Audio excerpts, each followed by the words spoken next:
you walk through the garden, you better watch your back. Well, I beg your pardon. Toute cette semaine, nous sommes dans les cuisines des Ducs de Lorraine à Épinal. On s'occupe donc de la troisième recette de cette semaine. C'est un Saint-Pierre et donc c'est Rémi qui va nous faire une belle assiette avec ça. Oui. Qu'est-ce que tu vas faire avec le Saint-Pierre? Eh ben, on va poêler notre Saint-Pierre oui. à l'huile d'olive, mais on va le servir avec une purée écrasée à la vanille et une sauce à la vanille. Wow, super. On commence par quoi? La purée peut-être? La purée, voilà. Alors, donc, tout simplement. Donc là, tu es parti sur de la pomme de terre que tu as charlotte déjà épluchée. D'accord. On va la couper pour la mettre à cuire. D'accord. Donc pas trop petit non plus pour pas qu'elle se gorge d'eau. Et on va la mettre à cuire avec un peu de sel. Tu auras une purée lisse à la fin ou... Non, justement, le but à la fourchette, c'est de retrouver quelques morceaux. Ah, tu veux un écrasé de pommes de terre. Voilà, c'est ça. D'accord. Donc on va y rajouter de l'eau. Donc toi, tu cuis à l'eau. Bien à hauteur, voilà. Cuite à l'eau, un peu de sel. D'accord. Et là, c'est bon. Et on part en cuisson. Voilà. Donc ça, on laisse de côté. On laisse de côté. Pour notre purée. Voilà. Ensuite, qu'est-ce qu'on fait, Rémi? Et ben, on va reprendre une autre casserole et on va préparer notre sauce à la vanille. On va faire une réduction. Donc, vin blanc, on va mettre un peu de curcuma. Oui. Le curcuma nous apporter de la couleur. On va y ajouter un morceau de vanille. Donc là, on est d'accord que finalement, de l'essentiel de ton plat et ce qui fait un petit peu la petite touche différente, c'est cette vanille. Donc, on prend quelque chose de qualité. Voilà, une belle gousse. Surtout qu'elle soit bien en chair. Quand on la touche, elle est un peu moelleuse. Oui, si on appuie juste ici, on a les graines qui sortent. Donc, et d'ailleurs, on va les récupérer, ces petites graines-là. Voilà. Donc, on va couper sur la longueur. On va racler notre vanille. D'accord. D'un côté et de l'autre. Et de l'autre. Et tu vas la mettre avec on met tout. Ta préparation. Et tu mets aussi ta petite, la petite gousse qu'on retirera après, quoi. Parce qu'elle va parfumer la réduction. Les graines nous apportent du goût. Et la gousse, c'est un peu de parfum. Et là, c'est bon. On met sur le coin du feu. Et alors, réduction, quoi? Quasi à sec? Quasi à sec. On crémera au dernier moment.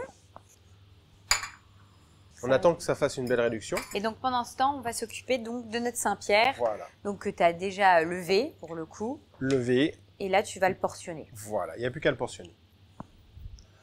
Donc, on va le portionner en 3 parts. À peu près un filet de Saint-Pierre, on fait à peu près 3 personnes. Ça fait quand même 3 belles petites parts. D'accord. Voilà. Et ensuite? Donc, on va le mettre à mariner. Ah, tu le fais mariner? Je fais mariner avant. Dans l'huile d'olive? Voilà. Et pourquoi tu fais ça? Pour que le poisson s'enrobe un peu d'huile d'olive et pour le cuire uniquement à la poêle après, sans rajouter de matière grasse. D'accord. En fait, ton apport de matière grasse, tu le fais à ce moment-là. Voilà. Donc, ça te permet finalement de nourrir déjà tes chairs. Voilà. Le poisson, il se nourrit un peu en même temps. Tu me conseilles de faire ça sur tous les poissons? Non. Ou non juste celui-ci? Non, uniquement le Saint-Pierre ou à la rigueur le turbo. Des poissons assez épais à chair blanche. Le cabillaud n'irait pas. C'est ce que j'allais dire. Voilà.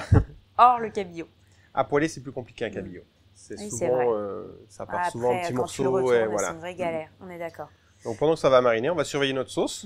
En fait, là, on le laisse mariner jusqu'à la cuisson. Au moment de la cuisson. Donc on va terminer notre purée, faire la sauce et on fait notre dressage. Cuira au dernier moment. Voilà, c'est ça.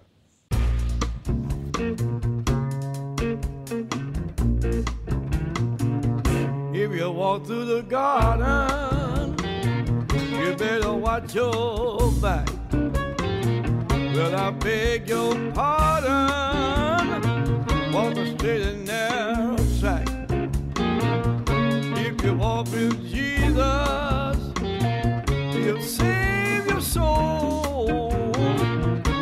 You gotta keep the devil down in the hole.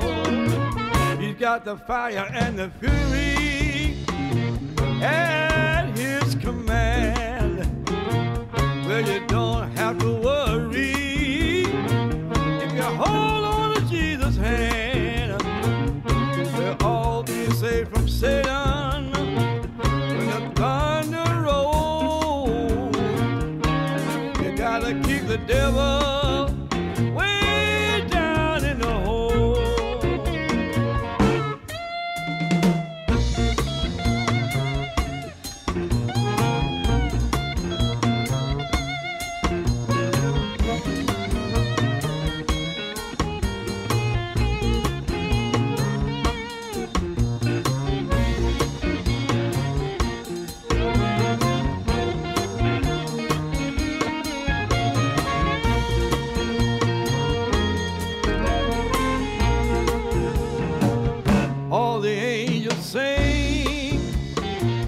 by Jesus' mighty sword, and they shield you with their wings, keep you close to the Lord, don't pay heed to temptation.